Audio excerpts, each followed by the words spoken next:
So funny enough, I was reminded of this event after discussing an older Let's Read video about cults.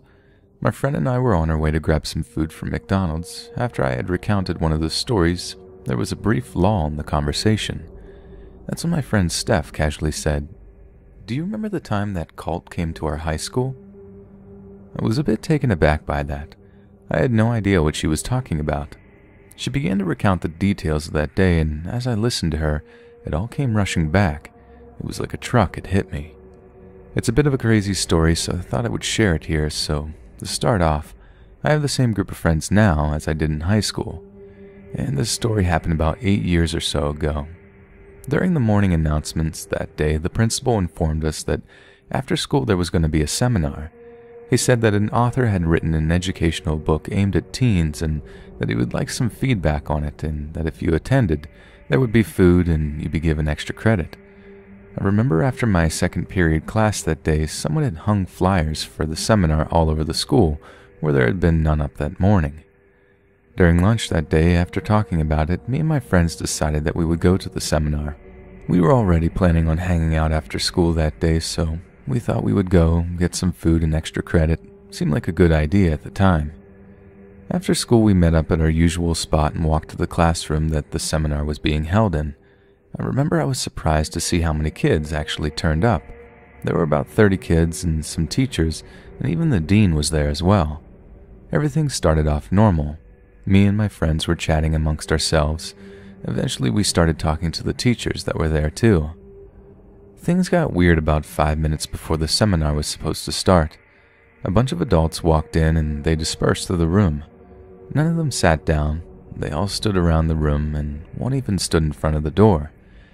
I remember not being so weirded out by what was happening until one of the adults came and stood right next to my group of friends. She was a short Asian woman. She had this weird smile on her face. I looked around and realized all the adults were smiling. The smiles looked forced. They weren't big, toothy, cartoonish smiles. They were closed-mouthed, tight-lipped smiles, kind of like they were in pain but were forcing themselves to smile through the pain. Then the seminar started. The author came out and all the smiling adults started clapping, so everyone else did too. The author went up to the podium and introduced himself. He was an average-looking middle-aged Asian man. He said he was a doctor and that he had been a devout Catholic all of his life and that he had 2 teenage kids. He said that he decided to write his book after witnessing the evils and the lies that schools were teaching teenagers, and that the smiling adults were a part of his congregation and that they were his assistants. He began to talk about passages from his book. It was all weird, crazy stuff like how to protect against the lie of evolution, and how to guard yourself against demons, and how most teachers are possessed by evil spirits, so not to trust them. Throughout all of this, the author was so calm and casual, like he wasn't spouting crazy nonsense. He said the only way to save yourself from evil was to join his church. He never once mentioned the church name, by the way, and that he and other leaders in the church had wanted to start a youth group. He then offered that if any of us wanted to go to a service at his church after the seminar, he would drive us there, or any of his assistants would give anyone who asked their cell phone number, and that the assistant would come and pick them up if they wanted to go to a service in the future and needed a ride. Throughout all of this, me and my friends kept sending weird and confused glances at each other and the teachers. The teachers, who I might add, all looked terrified, and the dean, who was so mad he was bright red. The seminar ended with the author telling his assistants to bring out the food and to hand out each of us a copy of his book, and then he started praying. A few of the assistants brought out some trays of cookies while others handed out his book. Me and my friends each got handed a book and we stood to leave. The dean made a beeline toward the author and pulled him aside. As we were leaving, one of the assistants stopped us and directed us towards the food. Despite being uncomfortable, we went to get food, and when I got to the table with the food, I remember thinking that the combination of the food was gross. What I mean by this was that they were handing out grape juice and some weird large white sugar cookie. I just grabbed a cup of juice and a cookie and walked out of the room. My friends copied me and followed out. We stood in front of the classroom and started talking about how weird everything that happened was. We noticed quickly that Steph was missing. My friend Christine looked into the room and saw her still near the food table. Christine told us as much and we waited for her. I hate sugar cookies, so I gave mine away to my friend Alicia, who had already ate her cookie and drank her juice. I was thirsty, so I drank mine. Looking back on it now, it was really stupid to consume the food they gave us after how weirded out we were by the whole situation. Finally, Steph walked out of the classroom. She made a beeline to the trash can and threw her juice and cookie away. She ran up to us and asked if we had eaten or drank anything they gave us. Some of us had. Steph hurried us away from the classroom and explained what they were doing. None of us grew up in a religious household except Steph. Her family was very strict and religious, and she explained to us that basically those people were tricking everyone into taking some sort of mock communion, that the grape juice is normally supposed to be wine and is meant to signify the blood of Jesus, while the sugar cookie, though normally smaller, was supposed to signify his flesh. That really freaked me out because while we were waiting for Steph, I had seen a bunch of other kids eating the cookies and drinking the juice. Steph also explained that the reason she was still in the classroom while we had all walked out, Steph was the last of us to walk up to the food table. When she saw the food they were serving, she realized what they were doing and decided to leave without grabbing anything off the table. Before she could get out of the door, one of the creepy smiling assistants stopped her and grabbed some juice and cookies off the table and held them out to her.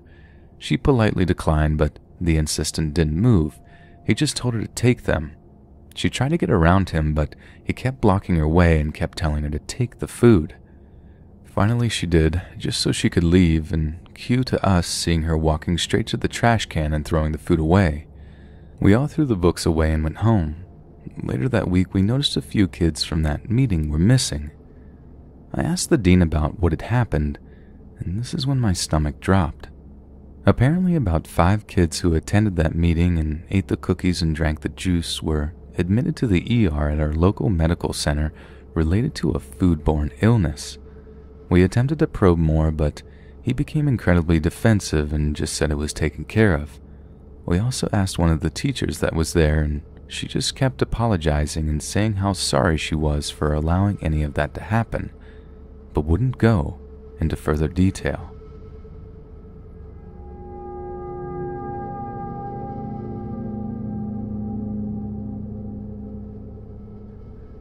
I'm a 5'3" female living in the North Island of New Zealand.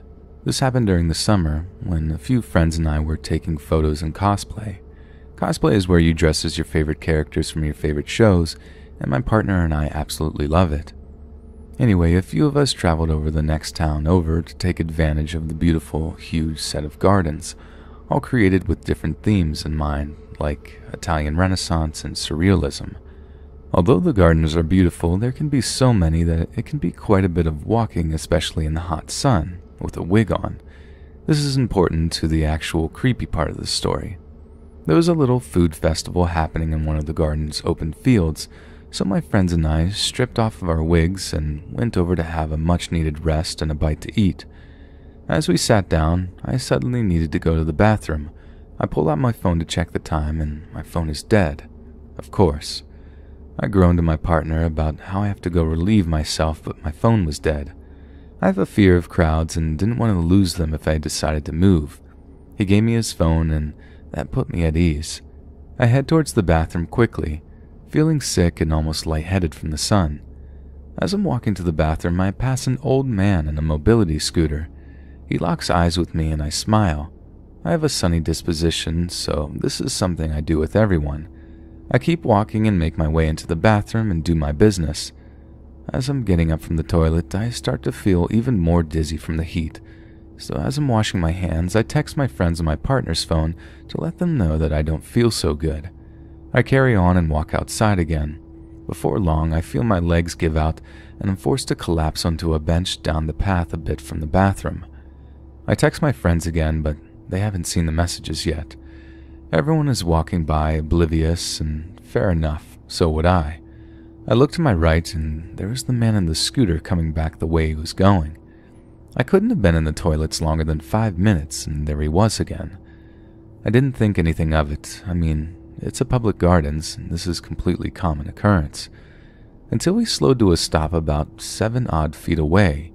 He made a hand gesture as if asking where to get some water. I slapped a smile on my face and told him that there was a food festival just ahead. I mean, surely he had seen it. He had come from the same direction as me the first time. He slowly started to speak, in Spanish in fact, and although I love the language, I know jack all about how to speak it.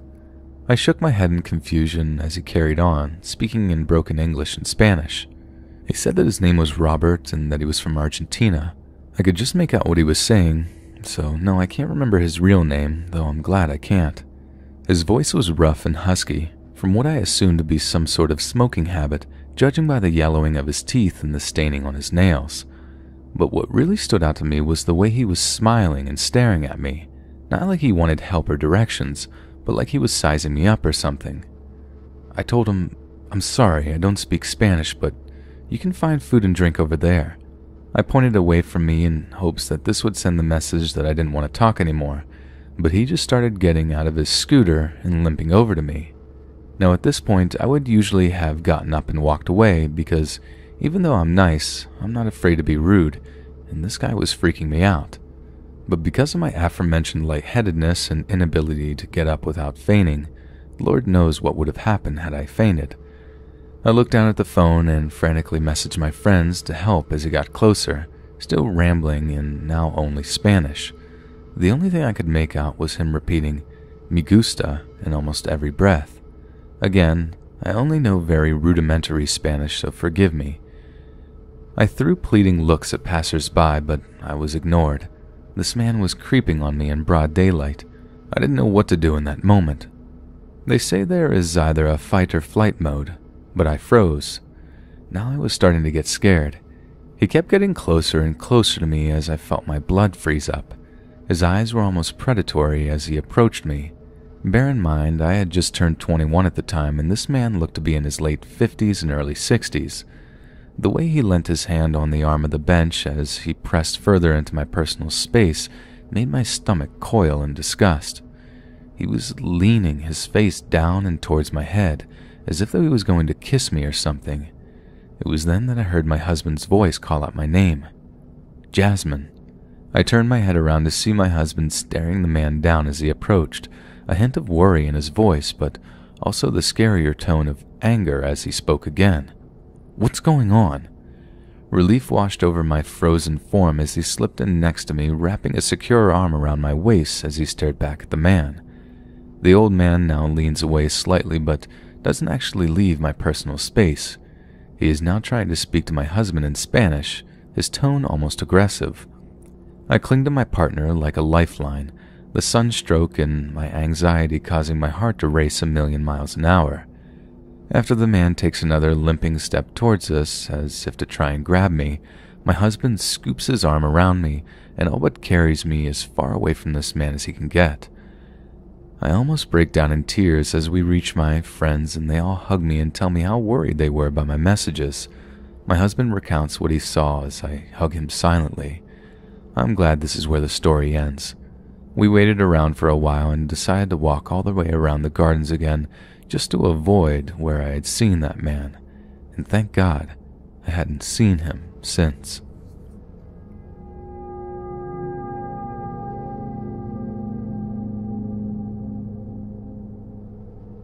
When I was just about to start 7th grade, my mom and I had moved into a new house that we were going to rent for a short time. The house itself was a bit chilling, both literally and metaphorically. There weren't many windows on the main level, so it was naturally very dark. The main level included a living room, the front door, and the door to the garage. There was a basement, but it didn't go that far into the ground. In fact, there wasn't a wall to separate the living room and the basement. There was only a railing so that if by chance you fell, you wouldn't plummet 4 feet. In the basement, there was a large empty space as soon as you walked down, a cupboard in the stairs, which will be pivotal later, a hallway that leads to my bathroom, and my room on the left-hand side, and then straight in front was the guest room. There was an upstairs level that included a kitchen, my mom's bedroom, and a computer room. The kitchen had a sliding glass door that led to a patio in the backyard where there was a small garden, a crabapple tree in the center, and a hedge that separated us from the neighbors and golf course. The realtor had informed us that the only thing we had to worry about was that because we lived on a golf course, we should watch out for flying golf balls, and that the occasional golfer would walk into our backyard and collect their balls. However, we discovered much greater things to be concerned about as we continued to live in that house. During the first few months, everything was fine except the dishwasher had broke, so we would have to hand wash everything. What was awful about that was sometimes if we stood at the sink to start washing dishes at night, we had the feeling something was running up behind us to attack. Other times you could feel someone watching you through the window above the sink. That was the only freaky thing that had happened, but then I finished up 7th grade. That's when the house began to wake up. During the summer, we all began noticing the feeling of always being watched, and occasionally sometimes I swore I saw someone peeking just over the railing of the basement, staring at me whenever I watched TV in the living room. Halfway through the school year, I was told we were going to move out as soon as I was done with school, and I was so happy. I hated the constant creeping vibe of the place. The day after, a crow had flown into the side of the house and died on impact. A week later, my mother had to sit down and tell me she was diagnosed with breast cancer. A month later, another crow killed itself after slamming into our house. A week later, my mother was T-boned, which ended up totaling her car. The final month of living in that house, I began having dreams of a woman. She was dressed in regular sleepwear, just staring at me. Her face was shadowed out, but her vibrant blue eyes weren't. After a bit, her shirt began to slowly form spots of blood. I always woke up from these dreams drenched in sweat and with a headache. I never told anyone though. At the time, I just thought I was paranoid from all the scary movies I watched. The dreams continued to haunt me every other night. However, the greatest day came. It was the day before we moved out of that house. I went to bed smiling, but I saw her again in my dreams. This time she finally moved, stretching out a long, decaying arm. In a wispy voice, she told me to come to her.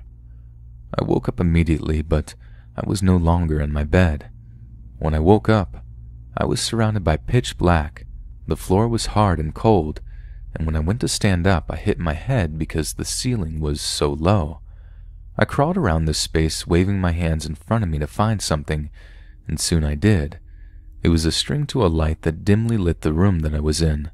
It was a completely concrete room with various stains along the floors and walls. I whipped my head around and saw a wooden panel on the wall that I practically charged into. When I pushed it out of the way, I realized it led to the cupboard underneath the stairs. I had no idea this door, or more importantly, this room even existed. That room was directly underneath our living room, and no one knew about it. I bolted up to my mom's room crying and hyperventilating, telling her everything that happened, how I had no idea how I got in that room. She didn't hesitate on grabbing me and driving me straight to the new house. After a few years of trying to forget that house, I had the urge to look up the history of it. What the realtor had forgotten to mention was that there was a murder there. A previous owner was brutally murdered and stabbed a countless amount of times, and her body was discovered in the same room that I had woken up in.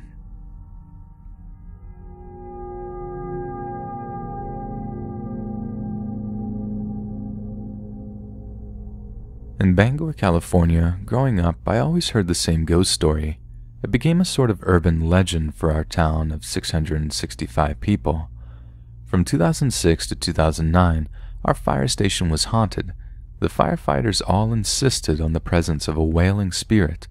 It would lock the firefighters in rooms alone and screech a deafening sound at the helpless workers. This lasted for years until the station workers refused to ever enter a room alone, as that is when it usually struck. In 2009, the station was torn down, and ever since, the Bangor Banshee had been heard in the hills at night. Now, being a local, having lived in Bangor my whole life, I had long since ignored this spirit as a telltale. That is until a couple of months ago. I was at a friend's house a town over and found myself driving home at 2 a.m., alone down our unlit highway. It being the start of summer, and my old Honda lacking air conditioning, I left my windows open for the drive. That's when I heard it. A scream. Doesn't quite sum up my feeling. It sounded so loud and inconsistent, like 100 simultaneous blood-curdling screams. Behind, in front, all around me, I believe I saw a dark figure on the road in the corner of my eye, but I was so disoriented by the noise my mind may have tricked me. In a moment of panic, I slammed the gas and the sound dissipated after a few seconds. I haven't driven on that road at night since, and I still get an eerie feeling on my commute to work each morning.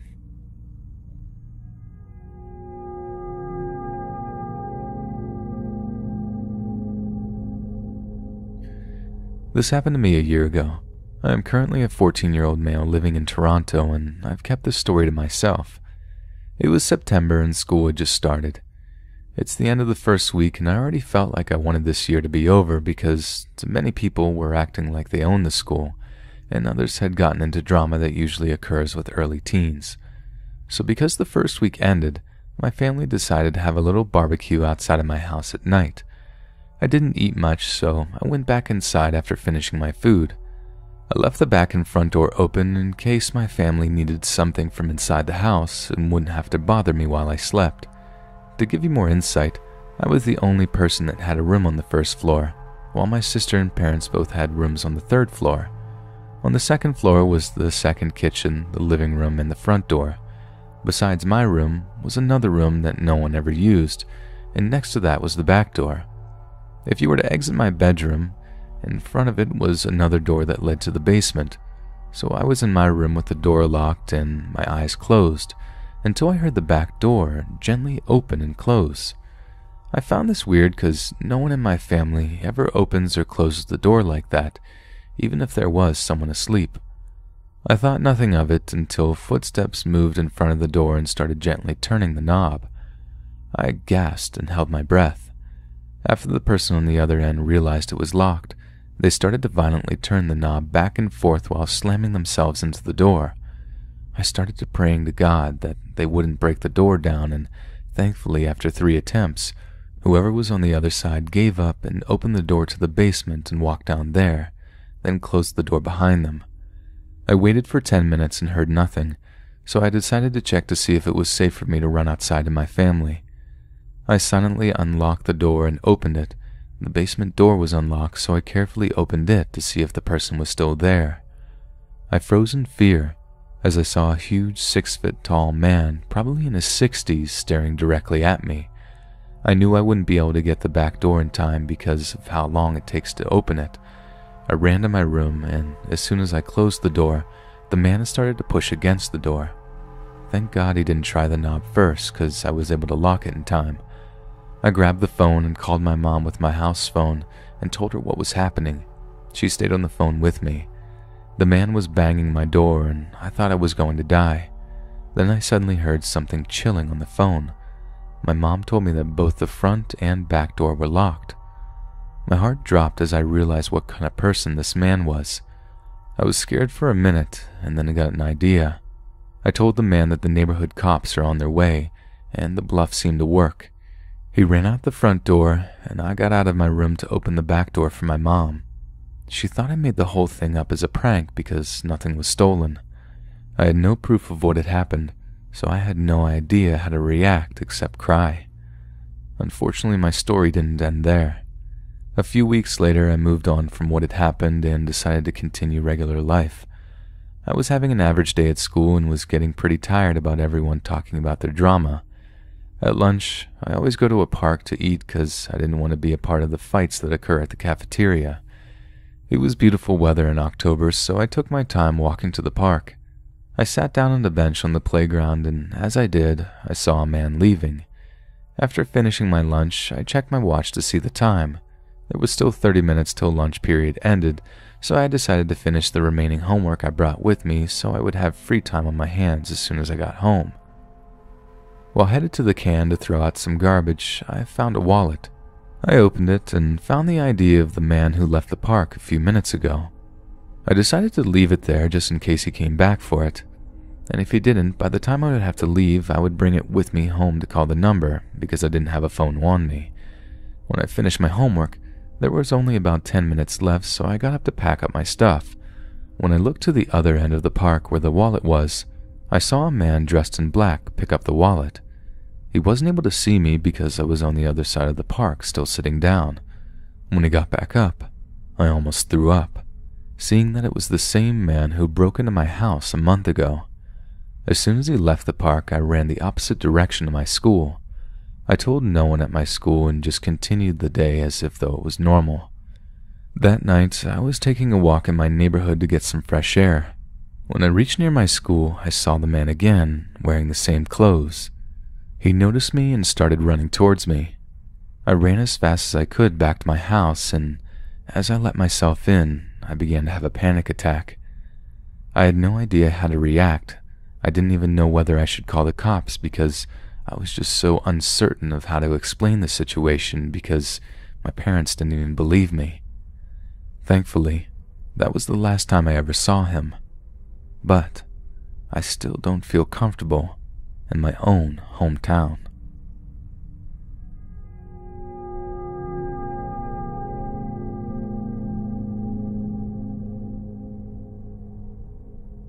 If I'm honest, my pain started 10 years ago.